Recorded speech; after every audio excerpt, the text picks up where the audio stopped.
교독합니다. 그날에 네가 말하기를 여호와여 주께서 전에는 내게 노하셨사오나 이제는 주의 진노가 돌아섰고 또 주께서 나를 안위하시오니 내가 주께 감사하겠나이다 할 것이니라. 오라 하나님은 나의 구원이시라. 내가 신뢰하고 두려움이 없으니 주 여호와는 나의 힘이시며 나의 노래시며 나의 구원이시니라. 그러므로 너희가 기쁨으로 구원의 우물들에서 물을 기르리로다. 그날에 너희가 또 말하기를 여호와께서 감사하라. 그의 이름을 부르며 그의 행하시는 왕중 중에서 선포하며 그의 이름이 높다 하라. 여호와를 찬송할 것은 극히 아름다운 일을 하셨음이니 이를 온 땅에 알게 할지어다. 시온의 주민아 소리 높여 부르라. 이스라엘의 거룩하신 이가 너희 중에서 크심이니라 할 것이니라. 아멘. 12장 한 장을 다 보았습니다. 1절부터 6절까지 읽었는데 거기에 여러 단어들이 나오잖아요, 여러분. 1절부터 보면 그 날에라고 하면서 구약의 아주 중요한 사상이지 않습니까? 여호와의 날이 있다, 어떤 날이 있다라고 말씀하면서 그 날, 그 한 날을 향하여 이렇게 집중적으로 막 이렇게 자꾸 모아지죠. 이렇게 수렴된다 그러잖아요. 한 점으로 모아지면서 이야기를 하고 있는데 여기도 또 얘기하고 있어요. 그 날을 지금 말하는데 그 날은 어떤 날이냐면 전에는 내게 노하셨사오나 이제는 주의 진노가 돌아섰고 나를 안위해 주십니다 라고 하는 날이니까 너무 좋은 날이죠. 그야말로 극히 아름다운 날이고 좋은 날입니다.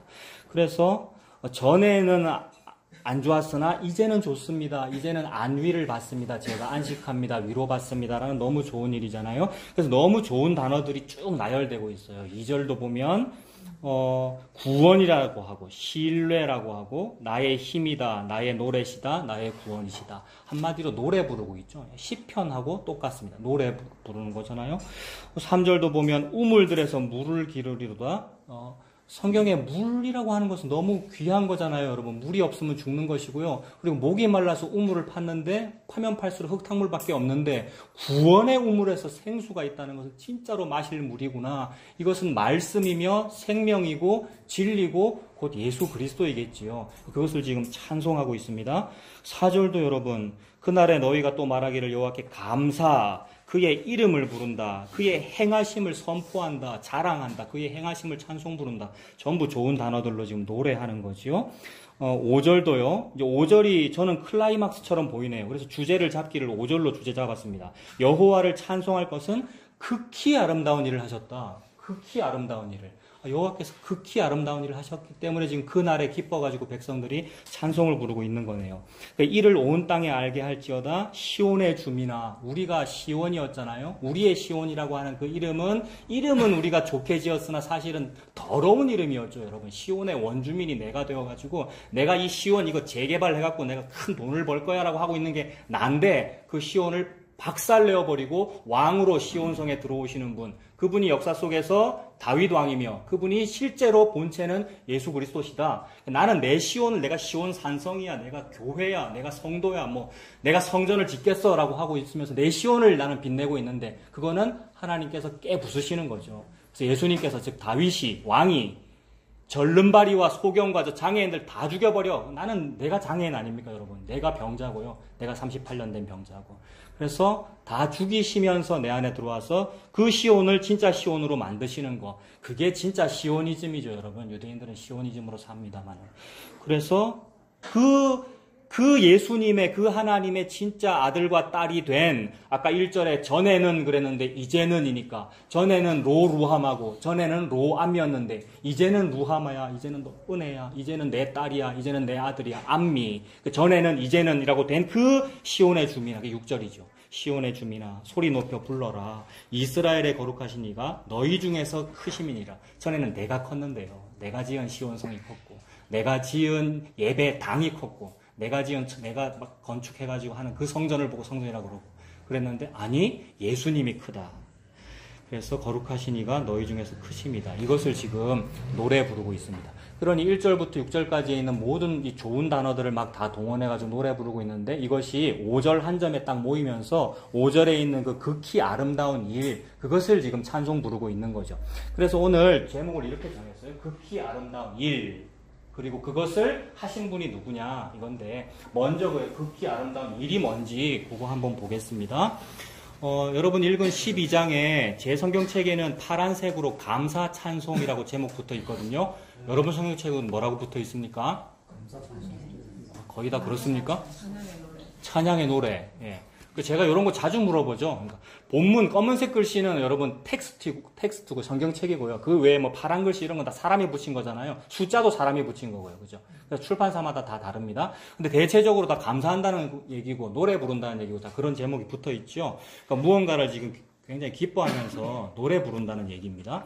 지금 백성이 지금 무엇에 감사하고 뭘 기뻐한다는 거겠습니까? 말씀은 말씀이기 때문에 말의 높임말이 말씀이잖아요. 그러니까 언어니까 언어 영역으로 일단 적어도 뭐 복음이니 진리니 이런 영적 이런 얘기 일단 그게 중요합니다만은 그것까지 안 가더라도 적어도 좀 성경을 우리가 본다, 교회 다닌다 이러면 일단 언어 영역을 하면 되죠, 여러분.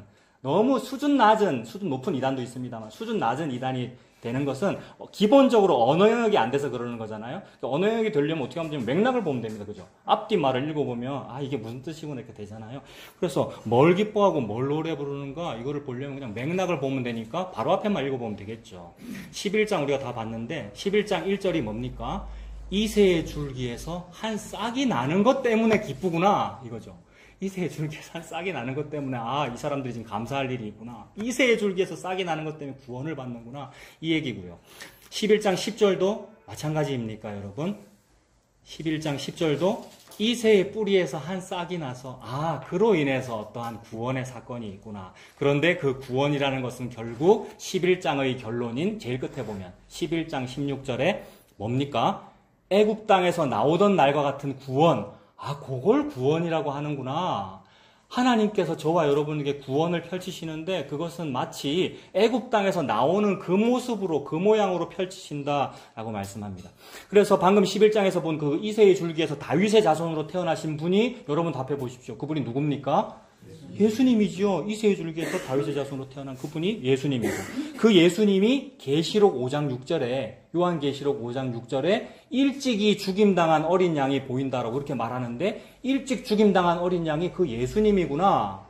이렇게 연결되는 거죠. 지금 우리가 이사야 읽었고 다윗 이야기하고 구약 이야기하고 있는데 신약인 그리고 신약의 마침인 사도 요한이 쓴 요한계시록이 말씀하시기를 그게 일찍 죽임당한 어린 양이야 라고 말씀하고 있는 거죠.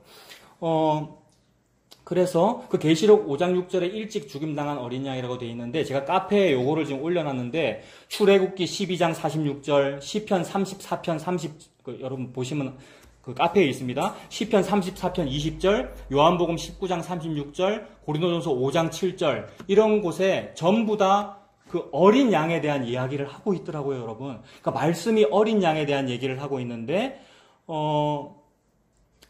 그 어린 양이 일찍 죽임당한 그 어린 양이더라. 그분이 예수님이더라는 것을 이 말씀이 증거하고 있는 거죠.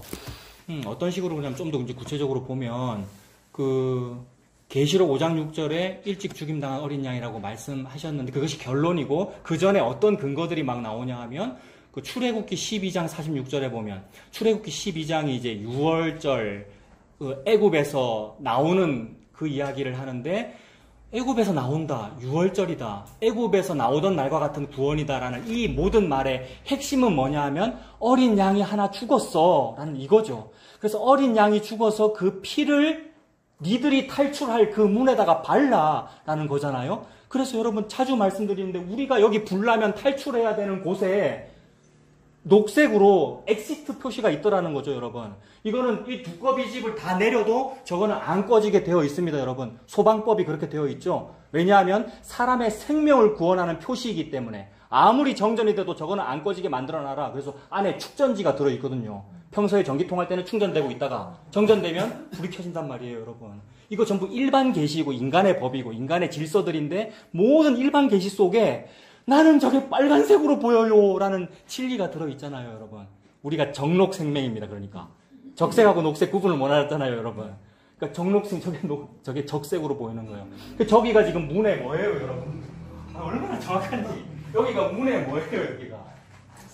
문 인방. 네, 문 인방, 그죠? 이게 문설주, 그죠? 문 인방에 녹색이 딱 붙어있네요. 그게 빨간색이네요. 문 인방에 어린 양의 피. 그것이 여리고성 라합 이야기하고 연결되면서 여리고성 라합이 다른 사람은 다 여리고성에서 내가 살 거야. 여리고성 안에서 살 거야. 근데 이걸 내 시온성으로 삼을 거야. 막 이건데 라합은 저는 나갈래요. 어디로요? 예수님에게로요. 저는 내 집이 아니고 예수님에서 살고 싶어요. 예수님으로 나가는 그 문이 탈출구란 말입니다. 탈출구, 구원의 탈출구에다 빨간색 줄을 매달아라. 저기가 탈출구네요. 그러니까 빨간색, 녹색이 빨간색으로 보이네요. 그것이 6월절 애굽에서 탈출하던 날과 같은 구원이란 말입니다. 그러니 그 구원의 가장 핵심은 어린 양의 죽음이네요. 그래서 성경은 그 6월절 어린 양, 그 어린 양이 예수님이야 라는 말씀을 하고 있는 거죠. 그래서 그 계시록 5장 6절에 일찍 죽임당한 어린 양을 마지막으로 성경책의 마지막에 말씀하기 전에 근거들로서 12장 46절에 6월절 어린 양을 너희들이 먹는데 편안하게 앉아가지고 소풍 즐기듯이 천천히 먹고 구워서 먹고 뭐 소스 발라 먹고가 아니고 서가지고 허리에 띠를 두르고 급히 짐 다 챙겨가지고 탈출하듯 먹어라 이잖아요. 그때 먹을 때 뼈 바르고 뼈 분지르고 뭐 다지고 한 게 아니고 뼈를 분지르지 말고 먹어라. 그죠? 출애굽 12장 46절에 그러니까 뼈를 분지르지 말고 부러뜨리지 말고 먹어라라고 되어 있는데 전혀 아무 맥락이 없고 이유 없는 구절인 것 같이 적혀 있는데 그게 그대로 펼쳐지더라는 거죠.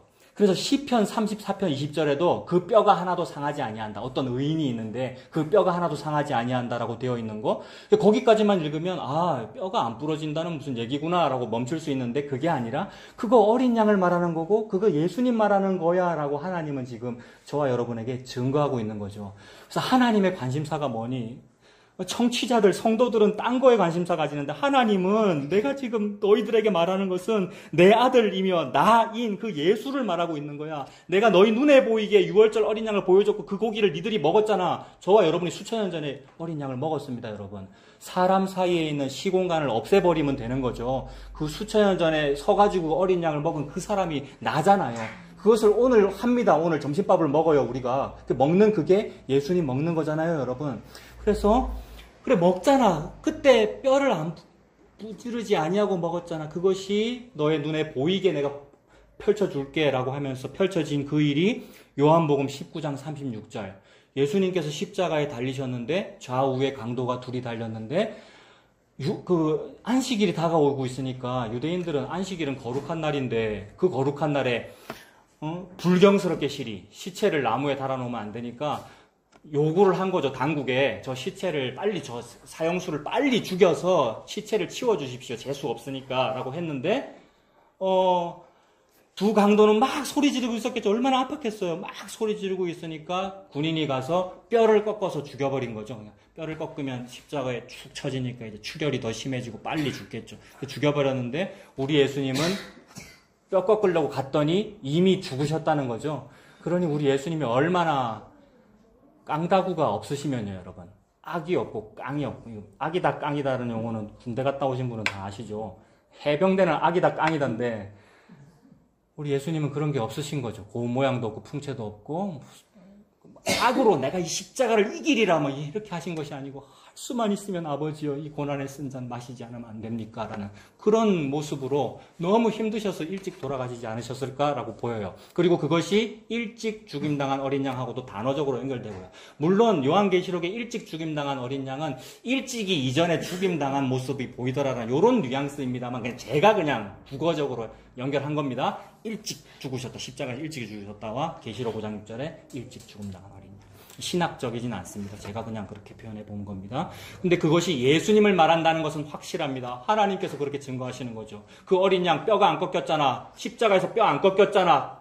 같은 얘기 하는 거잖아. 라고 하나님께서 말씀하시는 거죠. 그것이 그래서 모든 구약과 신약에서 그렇게 그 일찍 죽임당한 어린 양이 예수 그리스도다라고 연결됩니다.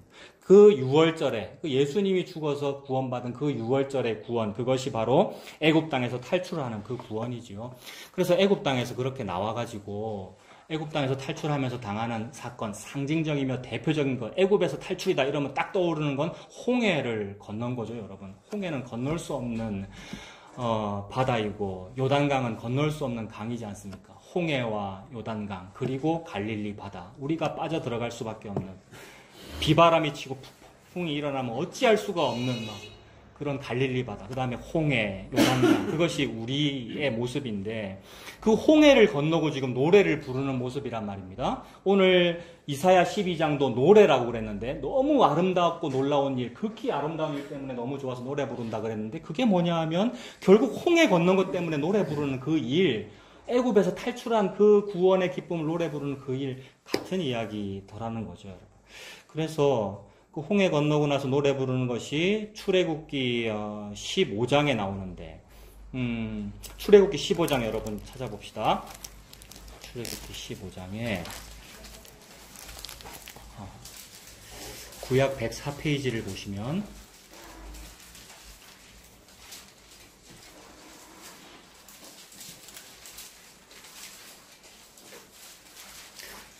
출애굽기 15장인데 뭐 공교롭게도 요한계시록 15장에도 숫자가 같네요. 그냥 우연히 요한계시록 15장에도 아까 그 일찍 죽인당한 어린 양 이야기가 연결되면서 모세의 노래, 어린 양의 노래가 나오는데 같은 이미지를 지금 하나님 말씀하고 계시는 거죠. 출애굽기 15장도 제목이 모세의 노래인데 나중에 요한계시록 15장에는 어린 양의 노래, 모세의 노래, 어린 양의 노래, 결국 같은 이야기입니다. 이 출애굽기 15장에서 모세가 노래 부르고 그리고 백성들도 노래 부르고요. 뒤에 가면 미리암도 노래 부릅니다. 근데 뒤에 보면 15장, 출애굽기 15장 20절에 보니까 선지자 미리암이 노래 부른다 이렇게 되어 있잖아요. 그러니까 모세의 누나는 뭐 모세한테 반항하기도 하고 뭐 별로 똑바로 안 한 것 같은데 선지자라고 하네요. 그러니까 참으로 땔감에도 모자란 인간들인데요. 우리 모든 인간은 하나님께서 원하시면 그 사람 돌 만들 수도 있고 그 사람 선지자 만들 수도 있고요. 그러니까 선지자다 아니다라고 하는 기준이 뭡니까 여러분? 예수 그리스도의 영이 임하면 그 사람이 선지자이죠. 길가의 돌이라도, 그죠? 그래서 이제 모세도 선지자고 그의 누이였던 미리암도 지금 선지자네요. 선지자가 되었다는 말은 그리스도 영이 임했다는 말이고, 그리스도의 영이 임하여 노래를 부르니까 그 노래가 어린 양의 노래이고 이것이 바다 건넌 노래입니다. 죽음에서 건진받은 노래. 홍해를 건너고 나서 노래를 부르네요. 그런데 이 노래의 내용이 뭐고 핵심이 뭐고 결론이 뭡니까? 한번 보면 출애굽기 15장 1절에 모세와 이스라엘 자손이 노래로 여호와께 노래하니 내가 찬송하리로다. 그는 높고 영화로우시며 이 군대를 바다에 던지셨음이로다. 2절이 이사야하고 똑같아요, 여러분. 15장 2절이 여호와는 나의 힘이요 노래시며 나의 구원이시로다. 그는 나의 하나님이시니 내가 그를 찬송할 것이요 그는 내 아버지의 하나님이시니 내가 그를 높이리로다. 이런 구절들이 노래 가사인데 이것이 오늘 읽은 이사야 12장의 그 노래하고 똑같단 말입니다. 그렇다면 지금 하나님은 계속해서 같은 얘기 하신다는 거죠. 계속해서 모세의 노래 부르고 계시고요. 모세의 노래를 불러라 라고 하고 계시는 것이고 어린 양의 노래를 지금 말씀하고 계십니다. 그래서 3절도 여호와는 용사시다. 그 다음에 6절 같은 것도 여호와여 주의 오른손에 권능, 영광, 여호와의 오른손이 원수를 부수신다. 7절에 큰 위엄이다. 크신 일이다. 라고 하는 이런 것들이 이사야 12장하고 결국 같더라는 겁니다. 그런데 그렇게 노래하면서 그래서 강조점이 뭔가 출애굽기 15장 13절 저는 이 13절이나 이제 17절 18절 이 결론 부분이 그게 강조점으로 여러분 보여요. 저는 신학이 짧고요, 여러분. 모릅니다만 은혜로 느껴집니다. 그러니까 이건 직통 계시가 아니라 여러분도 그 복음과 그 은혜를 느끼시지요. 그게 뭐냐면 13절 같은 거예요. 15장 13절. 주의 인자하심으로 주께서 구속하신 백성을 인도하시되 주의 힘으로 그들을 주의 거룩한 처소에 들어가게 하시나이다. 이거요. 나는 내 힘으로 여리고 부수는 줄 알았고 내 힘으로 지팡이를 딱 들면은 뭐가 홍해가 갈라지고 내가 믿음으로 나아가고 막 그런 건 줄 알았는데 그게 아니고 주의 힘으로 하는 그 어떤 일이 저 X 표시의 그 일이란 말입니다. 주의 힘으로 주께서 홀로 다 하신 그 일이 6월절 어린 양의 죽음이고 그 6월절 어린 양의 죽음으로 구원받는 애굽에서 구원받던 날과 같은 일이란 말입니다. 그래서 이 13절에 주의 힘으로 하는 그 일이고 그 일 내용이 뭐냐 하면 그들을 주의 거룩한 처소에 들어가게 하시나이다의 일입니다. 거룩한 처소는 지성소이지 않습니까, 여러분? 거룩한 처소는 성전입니다. 우리가 마련했다는 예배 당인이 성전 건축을 한다는 한이 그것이 지성소가 아니고 예수님께서 지금 말씀하시는 그곳, 그래서 그림으로 자꾸 보여주고 눈에 보이게 보여주고 건축물로 보여주면서 그림자로 자꾸 보여줬던 그 성막과 다윗 성전과 오늘날 우리가 오해하고 있는 그 교회당, 그 모든 것들이 그 벽돌이 중요한 것이 아니고 지성소를 말하는 거다라는 거죠. 그래서 그곳에 들어가고 싶어라는 얘기입니다. 하나님은 그걸 이루고 싶어라는 얘기죠. 그래서 하나님께서 하나님의 백성을 홍해에 확 씻어가지고요. 노아 홍수에 확 씻어가지고 홍해에 씻어서 요단강에 씻어서 갈릴리에 씻어가지고 꺼내가지고 요단강에서 그죠? 그게 세례 아닙니까? 그래서 확 씻어서 내 거 만들어가지고 그 아이를 또는 그 아내를 그 신부를 거룩한 처소에 집어넣고 또는 그를 거룩한 처소로 삼고 그리고 예수님이 거룩한 처소가 되어 그래서 그것이 합하여 거룩한 처소에 들어가고 싶다는 일을 지금 말씀하시는구나. 그것이 느껴져요, 여러분. 그래서 하나님의 핵심은 나의 힘으로 즉 주의 힘으로 그들을 거룩한 처소에 들어가게 하시나이다 이 일이구나. 저는 여러분 이것이 조금 비약인데 제가 더 설교 준비를 더 잘하면 이것에 대한 근거를 마련할 텐데 근거 제가 더 못 찾았어요. 근거는 못 찾았고요. 여러분 한번 느껴보세요. 하나님은 지금 거룩한 처소 말씀하시는데 그것이 결혼하고도 연결되는구나. 거룩한 처소가 왜 결혼인가 중간에 근거들이 있을 겁니다. 근데 제가 그거 못 찾았다고요, 여러분. 그러니까 그거는 앞으로 해볼게요. 앞으로 설교할 일이 많으니까. 근데 일단 거룩한 처소 그러면 결혼이라고 한번 비약 한번 해보겠습니다. 거룩한 처소는 결혼이겠다라고 느껴지면서 그것이 너무 좋아요. 거룩한 처소, 그 신방이고요. 거룩한 처소는 신랑과 신부만 들어오고 감히 누가 못 들어온단 말입니다. 여우가 못 들어와요. 감히 신혼집 신방에. 전설의 고향을 보면 신혼집에 밖에서 침 묻혀가지고 이렇게 합니다만은 그건 이제 재미고 그거는 못 들어오죠. 감히 담을 허무는 여우가 못 들어오고요.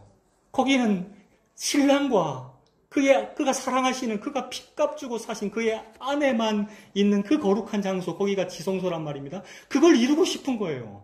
그래서 예수님은 니는 사자야, 니는 코끼리야, 니는 호랑이야, 즉 니는 짐승이야. 짐승은 안 되고 돕는 배필, 딱 맞는 배필, 나의 아내를 찾고 있는데 그 나의 아내가 창녀도라는 거죠, 여러분. 나의 아내가 고멜이고요, 창녀고요, 기생 라합이고요. 근데 그걸 보고 맞대요.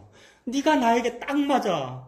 돕는 배필이야. 그래서 그와 함께 신랑과 신부가 거룩한 처소에 들어가는 이야기로 보입니다, 여러분. 그래서 그것이 너무 감사하고 그래서 하나님은 지금 거룩한 처소에 들어가게 하시나이다. 그래서 결론이 이제 모세의 노래 끝이 17절과 18절이잖아요. 17절을 보면 똑같아요. 주께서 백성을 인도하사 그들을 주의 기업의 산에 심으시리이다. 주의 기업의 산에 이러면 그 기업은 뭐 중소기업, 대기업 그거 아닌 거는 여러분 다 아시고 이 기업은 소유재산을 말하는 거죠. 그러니까 왜 소유하게 됐느냐 하면 부모로부터 물려받아서 소유하게 된 거예요. 그러니까 이거는 내 거다 이 말입니다. 이건 내 거다. 그래서 하나님이 지금 내 거다라고 말씀하시는 산이 있고 내 거다라고 말씀하시는 사람이 있는 거죠. 그걸 택한 백성이라 하고 그걸 성도라 하고 예수님께서 내 거다라고 말씀하시는 백성이 그게 예수님의 아내란 말입니다. 그러니까 내 아내 삼겠다는 말이고 내 거 삼겠다는 말입니다. 그래서 너희는 그의 소유된 백성이다라는 것과 거룩한 제사장이다. 베드로전서의 2장 9절의 말씀 그렇게 연결되는 거죠. 그래서 기업의 산에 심으시리이다. 여호와여 이는 주의 처소를 삼으시려고 여호와 하나님께서 태초 이전부터 여호와 하나님께서 하시는 일이 여호와 하나님의 처소를 삼으려고 사람을 결코 신의 처소가 될 수 없는 사람들인데 목사를 비롯하여 도저히 이거는 창녀라서 안 되는 사람인데 희한하게 창녀 아닌 사람을 좀 고르지. 좀 모태신앙이고 우리 다 모태신앙인데 근데 좀 괜찮은 사람을 좀 고르지. 그런 거 안 보고 진짜 창녀를 골라가지고 네가 내 거야 라고 하시더라는 거죠. 그래서 네가 내 기업이다, 네가 내 거다, 네가 내 산이다, 네가 내 처소다. 결혼입니다, 여러분. 이거는 신랑이 신부고 너 내 거야 라고 하면서 결혼, 신혼집입니다. 그래서 처소 즉 신혼집이라는 것을 삼으시려고 예비하신 것이다. 주여 이것이 주의 손으로 세운 성소로소이다. 성소 거룩한 자리잖아요, 여러분. 그래서 남녀 관계는 거룩한 것이죠, 여러분. 따로 무슨 중고등학교에서 하는 어떤 성교육까지 가지 않아도 남녀는 거룩한 것인데 오늘 지난 밤에도 그렇고 오늘 아침에도 그렇고 인터넷 쭉 보면서 참으로 우리의 현실과 역사 속에서 벌어지는 남녀는 더럽게 표현되는구나 이게 보이더라고요. 조금 전에 제 설교 전에 이러고 놀았잖아요. 여기만 봐도 여러분 남녀가 제가 자주 구경한다 그랬잖아요. 우리 인간 현실에서 남녀는 성적인 문제는 더럽게 표현되고 스마트폰 아무데나 펼쳐보십시오. 여러분 다 배너 광고 뜨고 그 광고 몇 번만 클릭해도 다 그러한 것들이 나오고 참 그렇게 표현되는구나. 근데 하나님은 성자를 붙이시는구나. 그래서 그림자로 펼쳐주는 그 남녀관계, 부부관계, 우리의 현실은 어려움들도 있고 우리의 인터넷이나 성적인 문화들은 그러합니다만 하나님은 남녀관계를 이렇게 표현하시는 거죠. 그래서 그게 성소야. 지자를 붙여야 돼. 지극히 거룩한 자리야. 지성소. 그 남녀야. 그래서 극히 아름다운 일이야. 무슨 성교육할 때는 성은 아름다운 거예요. 그림자들이고요. 그림자들이고 지극히 아름다운 일 지성소네요, 여러분. 지성소고 성소고 그 성소 니들이 마련했어? 네가 집을 짓겠다고 신혼집을 다윗한테 하신 말씀이잖아요. 다윗은 갸륵한 정성으로 제가 집을 지어드리겠습니다 라고 하고 있는데 지가 지 신혼집 마련하겠다는 그런 얘기입니다만 우리는 못하네요. 내가 내 이 창력 값을 내가 지금 못 갚는데 누가 갚아줘야 되는데 그게 1만 달란트 빚진 것이고요. 즉 신랑이 갚아줘야 되는데 신랑께서 갚아주겠다는 말씀을 지금 하시는 거네요, 여러분. 그래서 내가 마련하는 거야. 남편이 집을 마련하는 것이네요. 그래서 그분께서 참된 남자이시며 남편이신 그분께서 처소를 삼으시려고 그 다음에 주의 손으로 세우신 성소로소이다. 그러면서 그 주의 손으로 성소를 세우시면 어떤 일이 벌어지냐면 진짜 이게 결론입니다. 모세의 결론 18절 여호와께서 영원 무궁하도록 다스리시도다. 다스리신다. 여호와께서 다스리신다. 여러분 제가 아까 비약한다 그랬는데 이거는 근거입니다. 그냥 비약이 아니고 근거가 하나 있습니다. 창세기 앞으로 가보십시오. 창세기 3장 16절.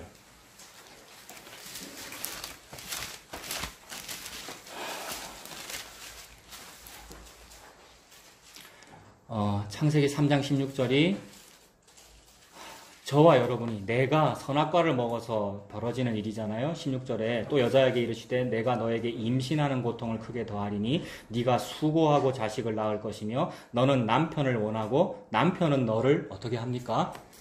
다스릴 것이니라. 남편은 너를 다스릴 것이니라가 하나님의 선악과의 결론입니다. 선악과도 하나님께서 하신 일이고 하나님께서 지금 극히 아름다운 일을 하나님이 하나님의 힘으로 하고 계시는데 결론이 뭐냐 하면 남편이 니를 다스릴 거야 네요. 그래서 남편이 너를 다스릴 거야 라는 그 얘기와 조금 전에 모세의 노래 결론이 여호와께서 저와 여러분을 여호와께서 백성을 다스리신다는 것과 겹쳐지면서 같은 말씀이더라는 겁니다. 아, 참된 남편은 하나님이시고 참된 남자는 예수 그리스도이시고 남자가 다스리는구나. 여자를 남편이 아내를 다스리는구나. 그 말씀 지금 하고 계십니다. 그래서 이 얘기가 펼쳐지기 위하여 하나님 무슨 말씀하셨냐면 이겁니다. 지금 제가 제목을 극히 아름다운 일을 했고 이사야 12장도 극히 아름다운 일을 노래 부르고 있는데 아름답다는 얘기는 좋다라는 거잖아요. 좋다, 아름답다라는 건데 하나님 창세기 1장부터 좋다는 말씀 자주 하셨어요. 빛이 있으라라고 하시고 보시기에 좋았더라. 보시기에 좋았더라는 말씀, 보시기에 아름답다. 이건 좋아, 마음에 들어. 그게 아름다운 거죠. 근데 우리는 내가 좋은 걸 보고 좋다고 하는데 그거 전부 선악과 먹어서 그렇고요. 내가 지금 복음 좋아한다는 거 여러분, 우리가 복음 좋아하는 거 그거 전부 내가 착각하고 있는 거더라고요. 말씀을 혼잡하게 하고 있는 것밖에는 없더라고요, 여러분. 여러분도 마찬가지입니다. 자기 자신이 그게 보여야 합니다. 그게 보이십시오도 아니더라고요. 그 은혜가 있기를 바랍니다. 나는 그거 가짜더라고요. 내가 이건 좋아요. 이건 복음이라서 좋고요. 저는 그 복음을 분별해요. 그거 가짜더라고요. 아니고 여호와 하나님께서 보시기에 좋았더라 해야 그것이 좋은 것입니다. 그래서 좋았더라는 말씀 많이 하셨어요. 그죠? 창세기 앞부분에 보시기에 좋았더라. 나중에는 보시기에 심히 좋았더라가 극히 아름다운 일이란 말입니다. 근데 보시기에 심히 좋았더라라고 말씀하시는 그분이 갑자기 좋지 아니하니 라고 하시더라고요, 여러분. 그분이 좋지 아니하니 어디 그렇습니까? 예, 그 몇 절입니까, 여러분? 창세기 2장 찾아보십시오. 예? 어디 있죠? 18절이네요. 2장 18절이죠. 18절 여호와 하나님이 이르시되 사람이 혼자 사는 것이 좋지 아니하니 내가 그를 위하여 돕는 배필을 지으리라. 이거 여러분 결혼이잖아요. 이거 결혼 관계고 여기서 우리가 아까 말하던 그런 성교육이 이게 펼쳐지면 되는 것이고요. 근데 우리는 그거 2장 18절요. 예. 우리는 그 그림자로서 말하고 있었는데 하나님의 원본은 지금 2장 18절에 나는 다 좋아. 이것도 좋아. 이것도 보시기에 좋아. 심히 좋아. 근데 요거는 안 좋아. 그러면 안 좋은 그거를 좋게 만드시겠다는 거잖아요, 여러분. 하나님 지금 이게 안 좋아가지고 이건 안 아름다워. 안 아름다운 그것을 내가 극히 아름다운 일을 내가 할 거야라는 하나님의 원하심이잖아요. 그러니까 하나님께서 원하시는 대로 펼쳐집니다. 이번 주에 놀라운 말을 제가 들었는데요. 피조물은 닥치면 닥치는 대로 당하는 게 피조물이래요. 여러분 이게 복음이잖아요. 피조물은 당하면 당하는 대로 펼쳐지는 게 그게 피조물이고 하나님은 원하시면 원하시는 대로 되는 게 하나님이십니다, 여러분. 그게 여호와 하나님이시잖아요. 하나님이 지금 뭘 원하냐면 좋지 않아. 그거는 사람이 독처하는 것이 좋지 아니하니 내가 좋게 만들 거야. 그게 극히 아름다운 일입니다. 그래서 좋지 아니하니 사람이 혼자 사는 것이 좋지 아니하니 내가 그를 위하여 돕는 데 피를 지으리라. 그래서 아담한테 짐승 이름 지으라는 거잖아요, 여러분. 그래서 짐승들이 아담한테 사자도 오고 코끼리도 오고 기린도 오고 다 왔는데 안 맞는 거죠, 여러분. 안 맞아요. 그런데 2장 21절에 갈빗대. 여러분 2장 21절에 갈빗대. 이거는 자주 말씀드렸어요. 수메르 설화에도 나온다 말씀드렸잖아요. 수메르 메소포타미아 문명인데 신화들이 다 비슷해가지고 수메르 설화에 홍수 설화도 있고 무슨 남자 여자 이름이 나오는데 여자 이름에 T라는 발음이 들어가더라. 근데 그 T라는 발음은 수메르어로 갈빗대더라. 근데 그 T라는 발음의 그 갈빗대의 어원이 생명이더라. 그럼 하나님은 뭔 얘기를 하실까? 이거 철학자들도 요 얘기하고 신학자들도 요 얘기 다 했는데 그래서 그 수메르 설화를 가지고 그래 이 성경을 가지고 하나님은 무슨 말씀하시냐? 하나님 자기 자신이여 예수 그리스도인 갈빗대 심장 생명이 찢어져가지고 여자가 생긴 거야 라는 그 얘기를 지금 말씀하시는 거죠. 그래서 갈빗대 하나를 취하여 여자를 만들었습니다. 그의 이름을 수메르 설화에서는 티 또는 닌티 아난티 무슨 이런 어려운 말들을 쓰더라고요. 그게 여자예요. 그러니까 남자는 예수님이고요. 남자가 사람이고요. 여자, 즉 나는 사람이 아닌 거죠. 짐승인 거죠. 나는 존재가 아닌 거죠. 피조물이고요. 근데 그를 아내로 삼아서 취하는 게 하나님은 하고 싶은 거예요. 왜냐하면 그러지 않고 남자가 혼자 있는 것이 좋지 아니하니. 참 보시기에 좋았는데 이거는 좋지 아니하니. 그래서 좋은 일을 지금 하나님께서 하고 싶으신 거네요. 그래서 갈빗대 하나를 취하여 살로 대신 채우시고 이것이 펼쳐진 저와 여러분의 역사 속에서 눈에 보이게 펼쳐진 사건이 예수 그리스도의 십자가 죽으심이죠. 그래서 옆구리가 찢어지시는 거 아닙니까? 갈빗대가 부러졌다라고 보면 되는 거죠. 부러지진 않았겠네요. 그죠? 뼈가 부러지지 않았으니까 찢어진 거죠. 물과 피가 다 나오는 것이고 즉 그가 찢어져서 생명이 생겼다라는 그 이야기로 연결되는 것이니 이걸 우리가 봤습니다, 여러분. 우리 사람 사이에 시공간 갭 없으니까 예수님 우리가 봤다 아닙니까? 예수님이 달렸구나. 저분이 6월절 어린 양이구나. 저분이 지금 태초에 이 상태구나. 아내가 생기는구나. 즉 교회가 예수 그리스도 십자가 죽음으로 나라고 하는 사람을 그의 기업의 산에 심는 일을 지금 그게 안 되는 것이 좋지 아니하시기에 심히 좋았더라라고 하시려고 지금 이 일을 하시는구나. 그래서 그가 여자입니다. 22절에 여호와 하나님이 아담에게서 취하신 그 갈빗대로 여자를 만드시고 그를 아담에게로 이끌어 오시니 아담이 이르되 이는 내 뼈 중에 뼈요 살 중에 살이다. 너무 기쁨의 노래잖아요, 여러분. 신랑이 결혼식 날 너무 좋아가지고 좋고 많은 여자들 많은데 다 싫고 다 너무너무 훌륭한 공주고 왕의 딸들이고 막 그런 사람 많은데 거무튀튀한 저 여자만 좋아하고 술람미 여인이잖아요.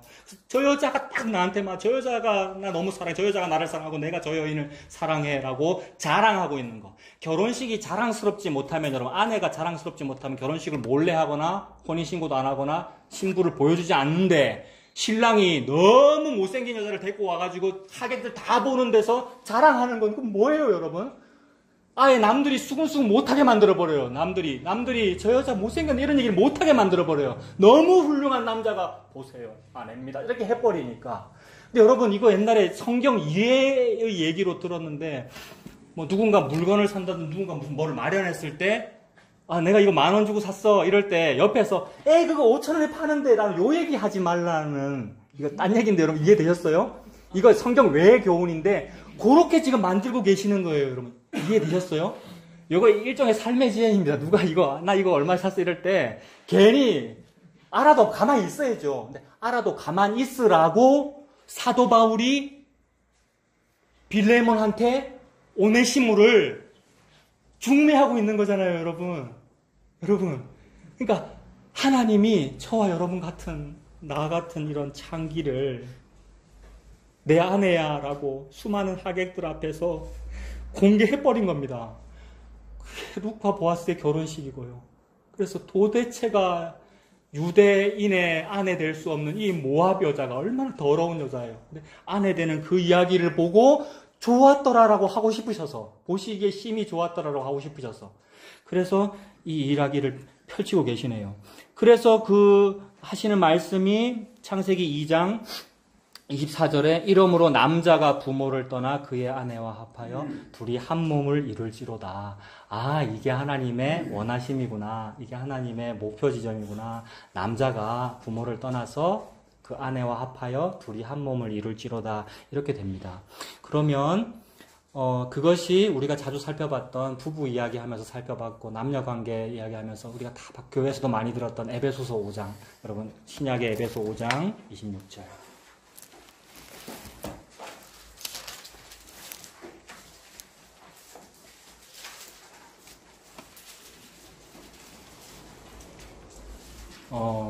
에베소 5장 26절부터 보면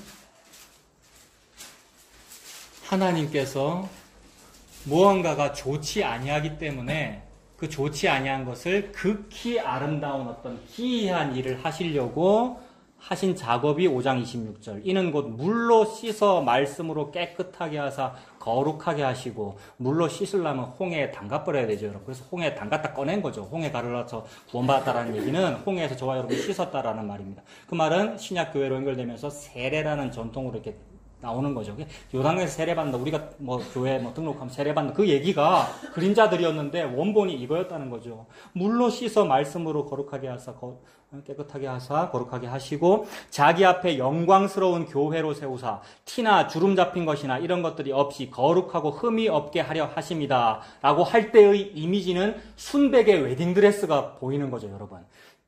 티나 주름 잡힌 것이 없는 순백의 웨딩드레스, 이런 것들이 없이 거룩하고 흠이 없게 하려 하십니다. 이와 같이 남편들도 자기 아내 사랑하기를 자기 자신과 같이 할지니 자기 아내를 사랑하는 자는 자기를 사랑하는 것이니라. 왜냐하면 자기 아내를 남인데도 내가 살신성인으로 남이지만 사랑한다가 아니고 아내는 내 몸이기 때문에, 내 거기 때문에, 아까 자기 소유의 기업, 산, 내 거기 때문에 내가 나를 사랑하는 거다. 왜냐하면 남자가 부모를 떠나 아내를 만나 둘이 한 몸을 이룰지로다라고 하나님이 하셨기 때문에, 그것이 하나님의 원하심이기 때문에 한 몸이야. 그래, 둘이 한 몸이니까 28절 뒤가 자기 아내를 사랑하는 자는 자기를 사랑하는 거다, 이렇게 말씀하시는 거죠. 그러니까 예수님께서 자기를 사랑하시는 거네. 그게 나네요, 여러분. 그게 예수 믿는 사람들이네요. 예수님과 한 몸이 되었다. 이런 말도 안 되는 어불성설이 어떻게 이루어지냔 말이죠. 그것이 우리 눈에 기이하도다. 주께서 우리 포로들을 회복시켜줄 때 내가 꿈꾸는 것 같았도다. 극히 아름다운 일, 이렇게 되는 거죠, 여러분. 그래서 자기를 사랑하는 것이다. 29절에 누구든지 언제나 자기 육체를 미워하지 않고 오직 양육하여 보호하기를 그리스도께서 교회에게 함과 같이 하나니. 그리스도와 교회가 둘이 한 몸이니까 이 말씀이네요. 그래서 30절 우리는 그 몸의 지체입니다. 우리가 예수님이라고 하는 본체의 지체가 되었네요. 감히 땔감에도 모자란 내가, 감히 그 몸의 지체라고도 부름받을 수 없는 사람이, 어떤 사람은 팔, 어떤 사람은 다리, 어떤 사람은 지체. 그래서 예수님의 몸이 되었네요. 둘이 한 몸을 이룰지로다라는 하나님의 말씀이 그대로 벌어졌습니다.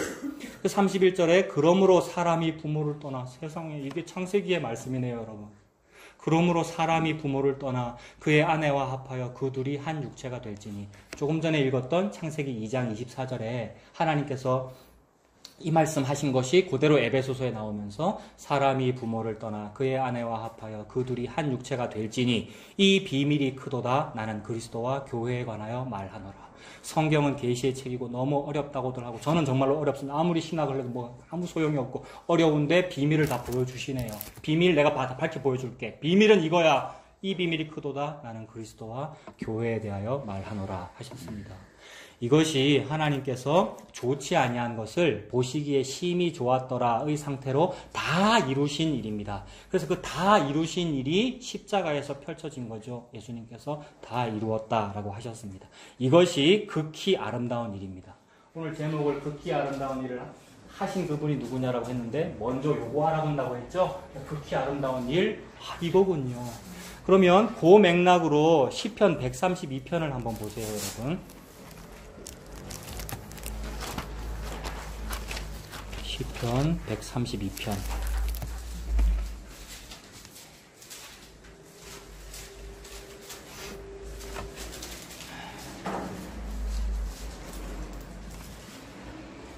한번 읽어보겠습니다. 132편에 여호와여 다윗을 위하여 그의 모든 겸손을 기억하소서라고 하네요. 다윗은 여러분 겸손한 사람 맞지요? 다윗은 참 겸손한 사람 맞아요. 참 하나님 잘 믿은 사람이고요.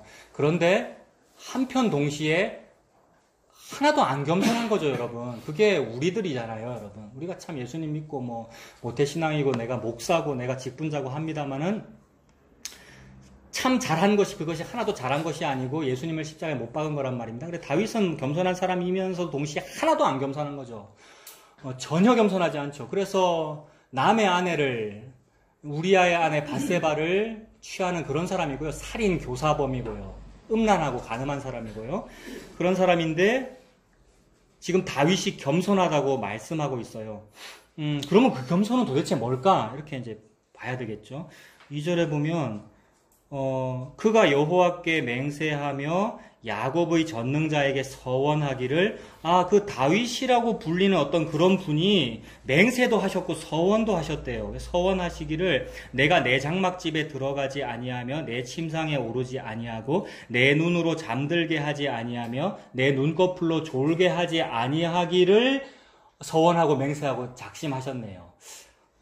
그렇다면 다윗은 결국 여러분 아까 보았던 이새의 뿌리, 이새의 줄기에서 나는 한 싹, 그래서 그것이 다윗의 혈통이고, 그렇다면 그분은 예수 그리스도이므로 다윗이라는 그 그림자 인간은 겸손하지 아니하나. 그 다윗의 혈통은 예수 그리스도가 곧 겸손의 왕이시다라고 이렇게 계시가 되는 거죠. 그래서 그분 예수님께서 서원하시고 맹세하시기를 나는 3절, 4절 이렇게 안 할 거야 라고 하셨대요. 그러면 저는 이것이 좀 여러분 딱 어떤 선입견을 가지고 결혼 얘기야, 예수님 얘기야 라고 이렇게 전 또 이렇게 선입견을 가지고 보니까 이렇게 보일 수도 있습니다만 여러분도 한번 해석을 해보세요. 3절과 4절을 저는 이렇게 보이더라고요.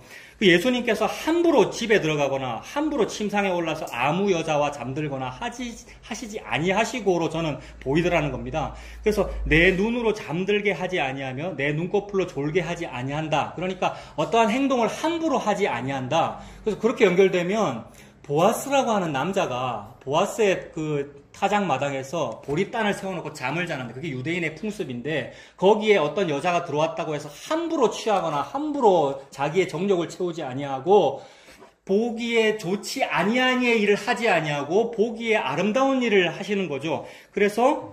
그리고 아까 말씀드렸던 어떤 성이나 남녀관계가 온통 더럽게 표현되는데 그 더러움으로 나타나지 아니하고 아름다운 일로 지금 하시더라는 것으로 저는 보이더라는 겁니다. 그래서 3절, 4절처럼 마음대로 하지 아니한다고 저는 해석했습니다. 3절, 4절 자고 싶을 때 자고 침상 오르고 싶을 때 오르고 그렇게 하지 아니한다고 저는 해석했다고요. 여러분도 한번 보셔요, 여러분. 3절과 4절을. 그래서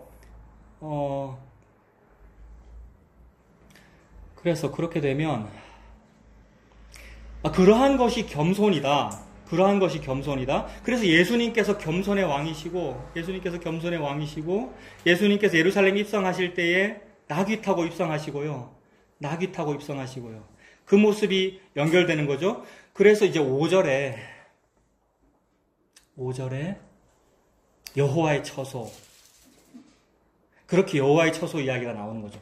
아까 주의 기업의 산 그것을 성전 삼고 지성소로 삼는 그것이 신혼집하고 연결이 되고 이것이 5절에 있는 여호와의 처소 곧 야곱의 전능자의 성막을 발견하기까지 하리라 하였나이다. 그러니까 하나님께서 어떤 장소를 지금 마련하고 계시는 거죠. 그 장소는 다윗 네가 그렇게 짓겠다는 성도 너희들이 그렇게 건축 헌금하겠다는 그 집, 그 당, 그 성전 그게 아니고 내가 만드는 그곳이야. 거기는 성도이고 거기는 교회네요.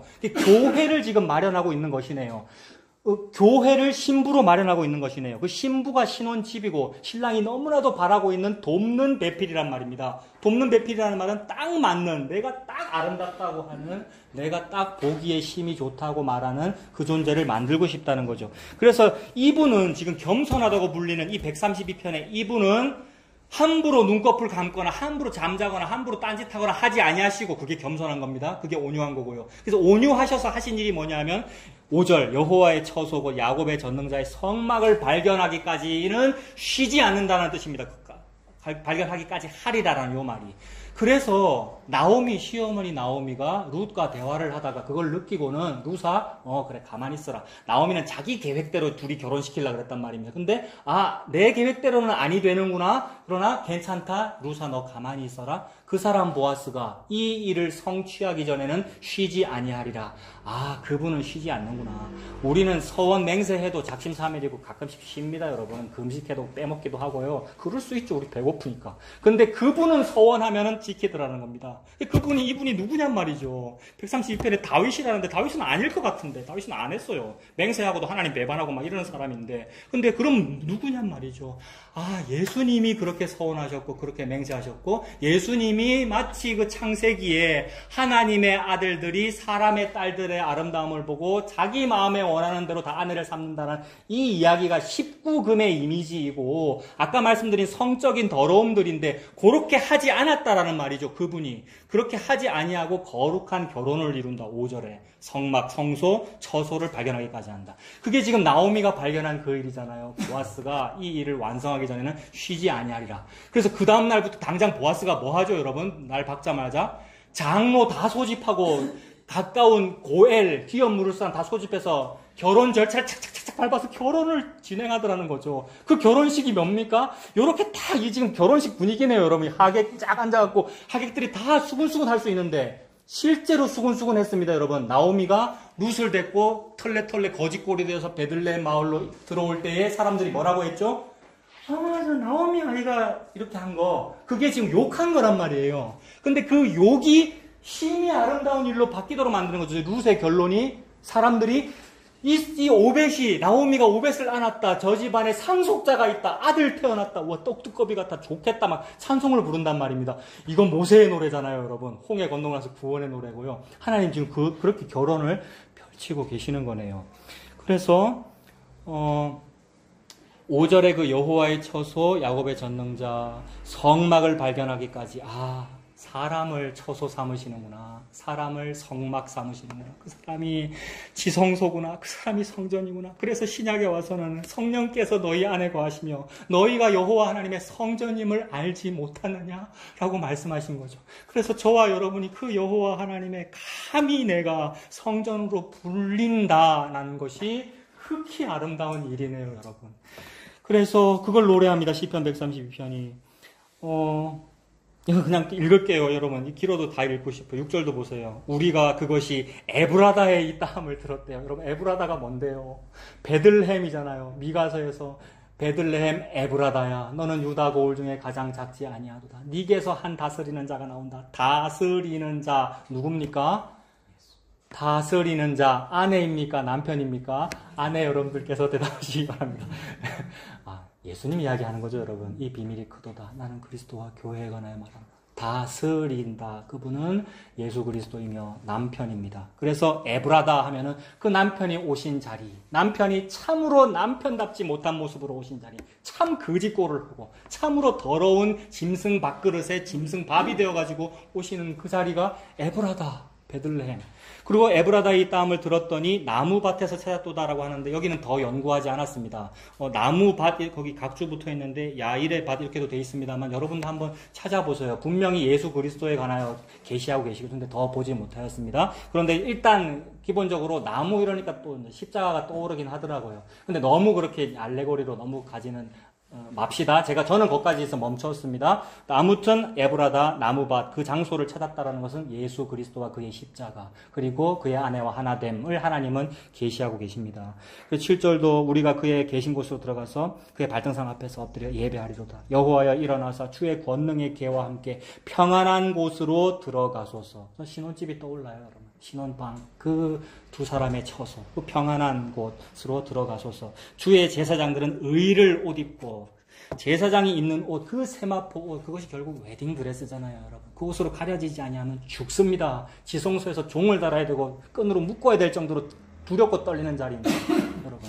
근데 의를 옷 입는다. 예수 그리스도께서 가죽옷이 되어주시죠. 의를 옷 입고 주의 성도들은 즐거이 노래 부르고 외치고요. 주의 종 다윗을 위하여 주의 기름 부음 받은 자의 얼굴을 외면하지 마옵소서. 주의 기름 부음 받은 자의 얼굴이라고 하는데 기름 부음 받은 자 이거 한글로 적혀 있는데 여러분 저 목사인데도 불구하고 히브리어 헬라어 잘 못하는 거 아시죠? 근데 유식한 척 보일 때는 합니다, 여러분. 유식한 척 하려고 10절에 기름 부음 받은 자 원어로 찾아봤겠습니까? 안 봤겠습니까? 찾아보면 스트롱 코드라고 있어요. 여러분 다 말씀드렸죠. 2899번인가 그래요. 4899번. 메시야흐 이렇게 적혀 있어요. 메시아가 기름 부음 받은 자고 그것이 LXX라고 이거 유식해 보려고 자꾸 말하는 겁니다. 그게 셉투아진트라고 하는데 옛날에 알렉산드리아 우리 영화 봤잖아요. 아고라라고 하는 영화. 그 알렉산드리아 도서관인데 거기서 유대인 70명이 모여가지고 70인 동안 번역했다고 해서 숫자로 LXX 이게 숫자거든요. 그런 성경책이 있어요. 그 헬라어 성경이에요. 그게 구약 헬라어 성경이에요. 거기에 크리스투라고 돼 있어요. 그러니 그리스도 여기 지금 시편 132편은 예수 얘기가 전혀 없음에도 불구하고 하나님은 기름 부음 받은 자라고 해놓고 메시아 얘기하고 그리스도 얘기한단 말입니다. 어디 감히 여기서 이단 교주가 나오며 어디 감히 신천지가 나오며 어디 감히 이만희 얘기를 하냔 말이죠. 그분은 그리스도다 예수님이다라는 말씀을 지금 하나님은 하고 계십니다. 그래서 이 10절에 주의 기름 부음 받은 자는 예수님입니다. 아까 다윗 얘기했고 겸손 얘기했는데 예수님이 겸손이구나. 여러분 예수님은 겸손하신 분입니다 정도가 아니고 예수님이 겸손이라고요, 여러분. 예수님은 믿음이 좋으신 분입니다가 아니고 예수님이 믿음입니다라는 그 말씀을 지금 하나님 하고 계시죠. 그래서 주의 기름 부음 받은 자의 얼굴을 외면하지 마옵소서. 여호와께서 다윗에게 성실히 맹세하셨으니 변하지 아니하실지라 이르시기를 네 몸의 소생을 네 왕위에 둘지라. 그래 다윗의 소생인 예수 그리스도께서 오시는 것인데 희한하게도 다윗이 우리아의 아내 바세바를 범한 그 일, 우리 인간의 그림자로는 그건 음란한 일인데 그 일을 통하여 솔로몬이 태어나고 맞습니까, 여러분? 솔로몬이 태어나고 낳고 마태복음 1장의 족보 예수 그리스도의 계보가 펼쳐지는 것이니 하나님은 저와 여러분의 그 그림자의 음란함들을 통하여서 하나님은 하나님의 일을 하고 계시니 나는 한 것이 없네요. 내가 한 것은 죄밖에는 안 지었네요. 이렇게 되네요. 그래서 그 집안에서 소생을 네 왕위에 둘지라.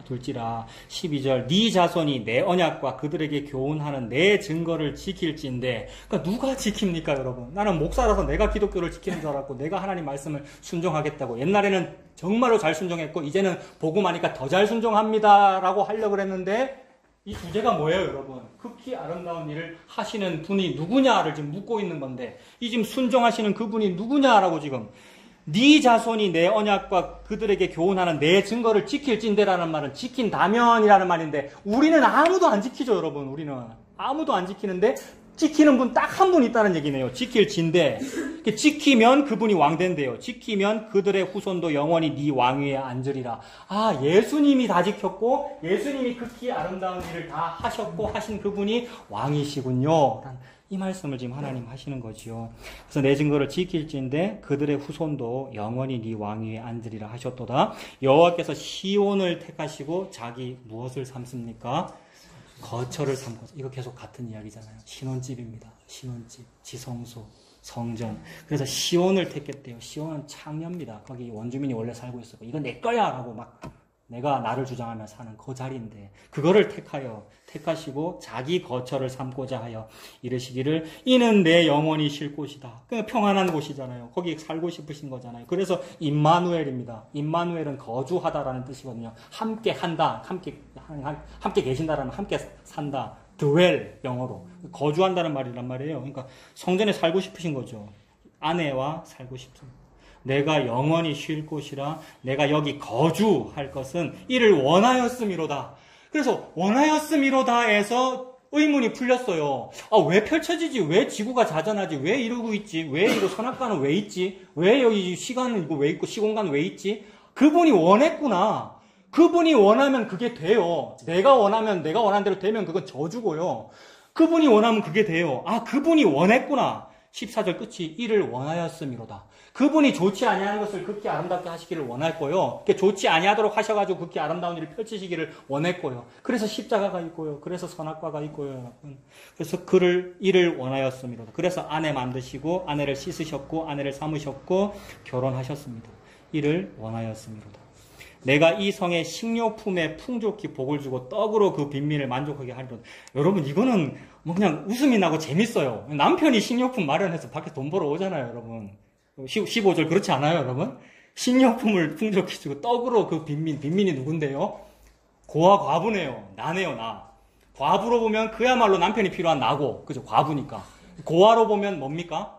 에스겔 16장에 그 고아, 탯줄 달고 버둥거리고 있는 그게 나네요. 그 빈민, 지금 나를 만족하게 하리로다. 내가 그 제사장들에게 구원을 옷, 웨딩드레스, 결혼, 그 구원을 옷 입힌 가죽옷, 내 이 무화과 이파리 옷 말고 가죽옷, 구원을 옷 입히리니 그 성도들은 즐거이 외치리로다. 내가 거기에서 다윗에게 뿔이 나게 할 것이다. 이건 또 뿔이 난다 이러면 한글로는 여러분 뿔 따고 나는 이런 게 이제 뿔이 나는 건데 이거 무슨 뜻입니까? 구약에서 뿔 이러면 구원을 의미하고 제단을 의미하고, 제단이 이렇게 생겼으면 내 모서리에 뿔이 이렇게 달리는 것인데 그 뿔은 구원을 의미하죠. 그래서 죄인이라 해도 그 뿔을 잡으면 사형시키지는 아니하는 그런 전통도 있었잖아요. 그래서 뿔은 그 구원이니까 다윗에게 뿔이 난다라는 것은 구원의 뿔, 즉 예수 그리스도가 구원이시다, 그 말씀이군요. 그러면서 다시 한번 하나님께서 말씀하십니다. 내 기름 부음 받은 자, 아까 히브리어로 뭐라고 되어 있겠습니까? 4899번 스트롱 코드가 붙어 있어요. 메시아 돼 있고, 헬라어로는 그리스도 이렇게 되어 있어요. 예수님이죠. 내 기름 부음 받은 자를 위하여 등을 준비하였도다. 내가 그의 원수에게는 수치를 옷 입히고 그에게는 왕관이 빛나게 하리라. 왕관은 그리스도께서 쓰시고, 그 그리스도께서 왕관을 쓰시는 건데 신부에게도 동일하게 그것이 주어진다면 얼마나 놀라운 거예요. 감지덕지. 나에게는 감히 주어질 수 없는데, 왜냐하면 나에게는 수치가 와야 되니까. 내가 원수니까 원수에게는 수치를 옷 입히시에 마땅한데 예수 그리스도와 함께 그 면류관이 주어진다. 예수님께서 왕관 쓰시는 거지요. 그래서 이것이 극히 아름다운 일이고, 이 극히 아름다운 일을 진행하고 계십니다. 그래서 이것이 아까 그 창세기의 남자가 부모를 떠나 아내와 합하여 둘이 한 몸을 이룰지로다가 에베소서하고도 연결되고 시편 132편에 처소를 만든다라는 것이 신혼방을 만든다라는 것과 그렇게 연결되더라는 겁니다. 이것이 거룩하고 아름다운 거죠. 그래서 아름다운 일. 그래서 베드로전서 2장 9절 여러분 많이 암송하시는 거니까 읽어드릴게요. 너희는 택하신 족속이요. 택하신 족속 내꺼, 이 말이죠. 이게 기업의 산 내꺼. 택하신 족속이요, 왕 같은 제사장들이요, 거룩한 나라요, 그의 소유가 된 백성, 내 여자, 이 말이잖아요. 내꺼. 그의 소유가 된 백성이니 이는 너희를 어두운 데서 불러내어 그의 기이한 빛에 들어가게 하시니 아름다운 덕을, 극히 아름다운 일 이거네요. 아름다운 덕을 선포하게 하려 하심이라.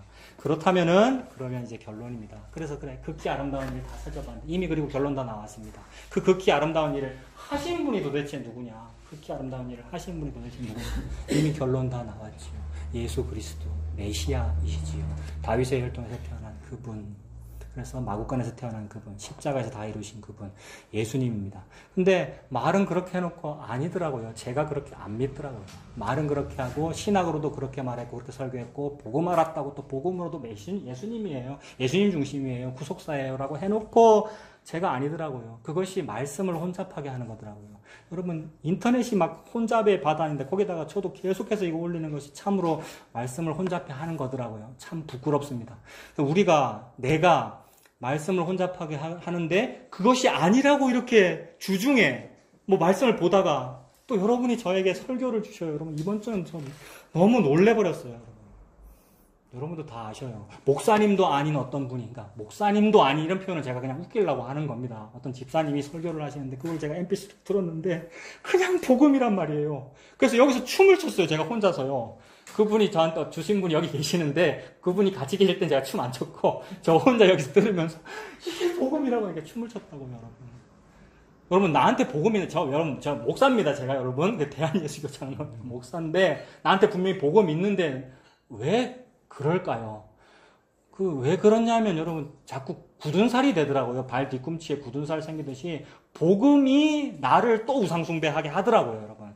여러분도 마찬가지일 거라고 저는 믿습니다. 그래서 회개하고 예수님 믿기를 나에게 바라고 여러분에게 바랍니다. 복음 알았다는 그것이 또 교만이고 또 우상숭배더라고요. 그래서 그 복음이, 딱딱한 발 뒤꿈치에 굳은 쌀처럼 되는데 그런 상태의 사람이 있으면 옆에서 그런 상태의 사람이 있다는 것은 뭐냐 하면 여러분 와서 우리를 도우라라고 한 거예요, 여러분. 이거 갑자기 그 생각이 들더라고요. 마게도냐 사람이 사도 바울 꿈에 나타나가지고 와서 우리를 도우라. 그러니까 제가 여러분한테 와서 좀 나를 좀 도우세요라고 한 거나 마찬가지인 거예요. 근데 여러분들이 알아먹으면 어떻게 되느냐면 목사님 이것 좀 들어보세요. 이렇게 하게 돼요. 그거 도와준 거예요, 여러분.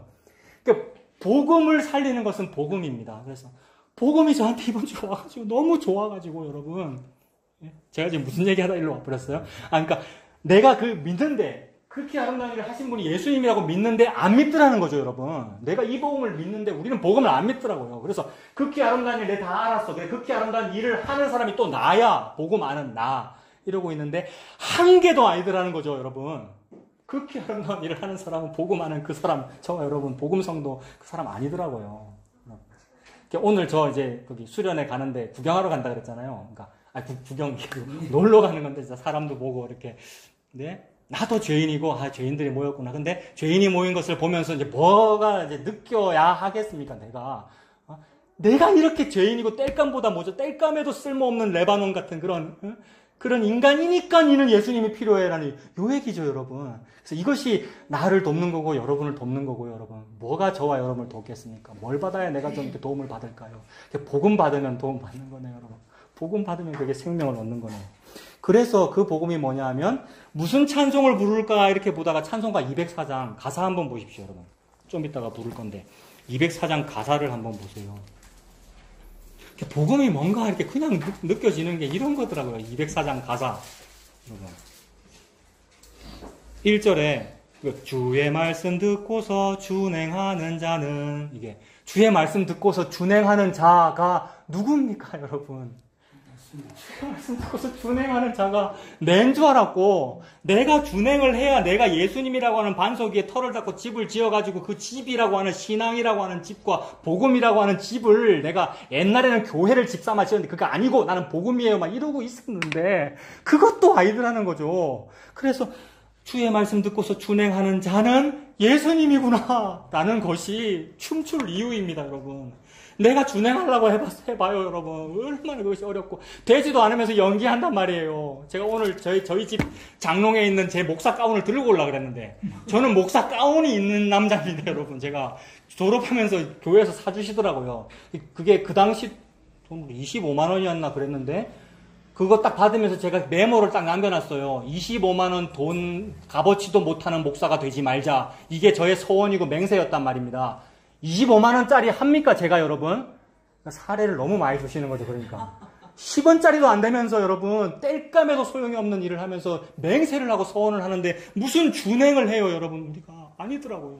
근데 이 말 하면서 나 또 그거 하고 있잖아요. 그러니까 어떻게 해야 되겠어요? 제발 저를 살려주세요. 당신 아니면 저는 안 되는군요. 난 또 내가 이거 준행하려고 하니까. 나는 그냥 2절이에요. 나는 내가 하는 거는 2절이에요. 주의 말씀 듣고 또 행치 않는 자는 모래 위에 터닫고 집을 지은 것 같다. 아무리 해도 나는 신혼집이 안 만들어지네요. 그러니까. 나는 아무래도 혼수를 마련 못하고요. 나는요. 아무래도 이 신부 지참금을 나는 마련을 못한단 말입니다. 마련하지도 못하면서 100데나리온 갖고 갚아라 마라 이러고 있는 게 우린데 신부 지참금 빚, 그다음 웨딩 드레스 값 1만 달란트 신랑께서 다 하시는 거네요. 그래서 1절이 예수님이네요. 주의 말씀 듣고서 준행하는 자는 예수님입니다. 그래서 어떤 말씀 들었습니까, 여러분? 우리 예수님이. 묵시 속에서 우리 예수님, 영원이신 그분께서 영원으로부터 하나님 아버지로부터 부모인 하나님 아버지 부모로부터 무슨 말 들었습니까? 남자가 부모를 떠나 그의 아내와 합하여 둘이 한 몸을 이루어 라고 말씀하신 거예요. 그거를 듣고서 준행하신 분은 예수님이에요. 여러분, 그거 너무 힘들었단 말이에요. 그래서 이 고난의 쓴 잔 지나가면 안 돼요 라고 이랬는데도 나의 뜻대로 하지 마옵시고 아버지의 뜻대로 되기를 바랍니다. 그게 아버지의 말씀을 듣고 준행한 거란 말이에요. 그분이 반석 위에 신혼집을 지었단 말입니다. 그것을 보고 보이지 아니하는 교회, 두세 사람이 내 이름으로 모인 거기가 그게 신혼집이고 예수님의 그게 아내고요. 그래서 준행하신 그분이 예수님이군요. 예수님의 순종 덕분에 저는 삽니다 라고 사는 거죠, 여러분. 그 말씀을 지금 하나님께서 하고 계십니다. 그러므로 주제가 극히 아름다운 일을 하신 분은 누구입니까? 극히 아름다운 일을 하신 분은 예수님입니다. 그 말씀입니다. 그래서 잘 짓고 잘 짓세, 우리 집 잘 짓세라고 노래 부르는데 그 노래를 부르시는 분은 예수님이네요. 우리 예수님이 막 덩실덩실 옷 벗겨지는 줄도 모르고 너무 좋아가지고 그 그림자로 다윗왕이잖아요. 옷 벗겨지는 줄 모르고 덩실 춤추면서 잘 짓고 잘 짓세라고 노래 부르는 그분은 나와 성도들이 아니었고 사람이 아니었고 예수님께서 막 노래 부르십니다. 그 예수님 남편 믿고 사는 우리가 되었으면 좋겠습니다. 기도하겠습니다.